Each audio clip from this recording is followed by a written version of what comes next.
एकोनत्रिंशः सर्ग 29वां सर्ग। रावण का शुक और सारण को फटकार कर अपने दरबार से निकाल देना, उसके भेजे हुए गुप्तचरों का श्रीराम की दया से वानरों के चंगुल से छूटकर लंका में आना।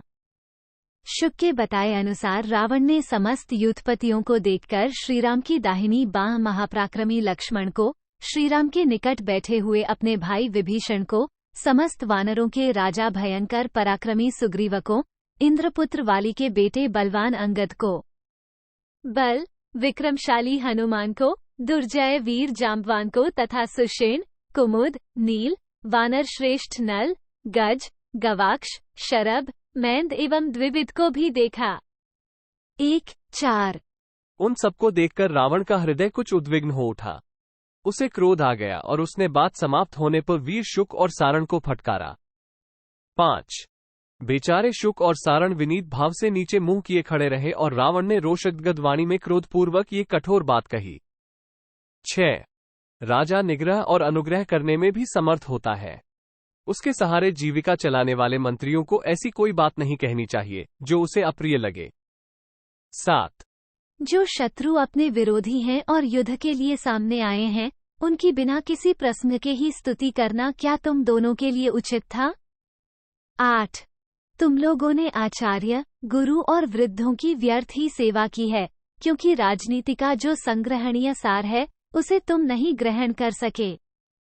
9 यदि तुमने उसे ग्रहण भी किया हो तो भी इस समय तुम्हें उसका ज्ञान नहीं रह गया है, तुमने उसे भुला दिया है।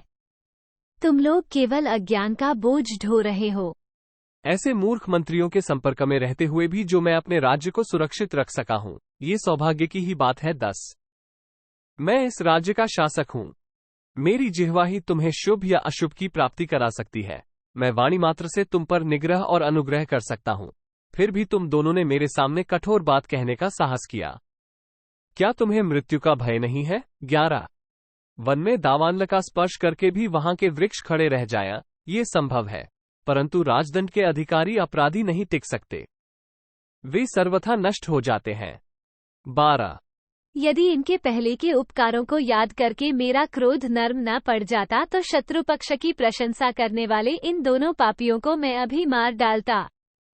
13 अब तुम दोनों मेरी सभा में प्रवेश के अधिकार से वंचित हो।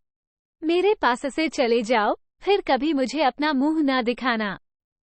मैं तुम दोनों का वध करना नहीं चाहता, क्योंकि तुम दोनों के किए हुए उपकारों को सदा स्मरण रखता हूँ। तुम दोनों मेरे स्नेह से विमुख और कृतघ्न हो, अतः मरे हुए के ही समान हो। 1-4 उसके ऐसा कहने पर शुक और सारण बहुत लज्जित हुए और जयकार के द्वारा रावण का अभिनंदन करके वहां से निकल गए। 15 इसके पश्चात दशमुख रावण ने अपने पास बैठे हुए महोदर से कहा, मेरे सामने शीघ्र ही गुप्तचरों को उपस्थित होने की आज्ञा दो। यह आदेश पाकर निशाचर महोदर ने शीघ्र ही गुप्तचरों को हाजिर होने की आज्ञा दी। 16 राजा की आज्ञा पाकर गुप्तचर उसी समय विजय सूचक आशीर्वाद दे हाथ जोड़े सेवा में उपस्थित हुए। 17 वे सभी गुप्तचर विश्वासपात्र, शूरवीर, धीर एवं निर्भय थे। राक्षसराज रावण ने उनसे यह बात कही, तुम लोग अभी वानर सेना में राम का क्या निश्चय है, ये जानने के लिए तथा गुप्त मंत्रणा में भाग लेने वाले जो उनके अंतरंग मंत्री हैं और जो लोग प्रेमपूर्वक उनसे मिले हैं, उनके मित्र हो गए हैं। उन सबके भी निश्चित विचार क्या हैं, इसकी जांच करने के लिए यहाँ से जाओ।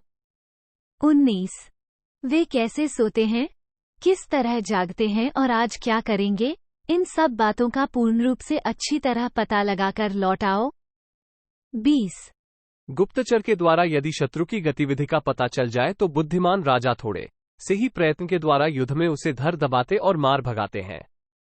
21 तब बहुत अच्छा कहकर हर्ष में भरे हुए गुप्तचरों ने शार्दूल को आगे करके राक्षसराज रावण की परिक्रमा की। 22 इस प्रकार वे गुप्तचर राक्षस शिरोमणि महाकाय रावण की परिक्रमा करके उस स्थान पर गए जहां लक्ष्मण सहित श्रीराम विराजमान थे। 23 सुवल पर्वत के निकट जाकर उन गुप्तचरों ने छिपे रहकर श्रीराम, लक्ष्मण, सुग्रीव और विभीषण को देखा। वानरों की उस सेना को देखकर वे भय से व्याकुल हो उठे। इतने ही में धर्मात्मा राक्षसराज विभीषण ने उन सब राक्षसों को देख लिया। 25 तब उन्होंने अकस्मात वहां आए हुए राक्षसों को फटकारा और अकेले शार्दूल को ये सोचकर पकड़वा लिया कि यह राक्षस बड़ा पापी है। 26।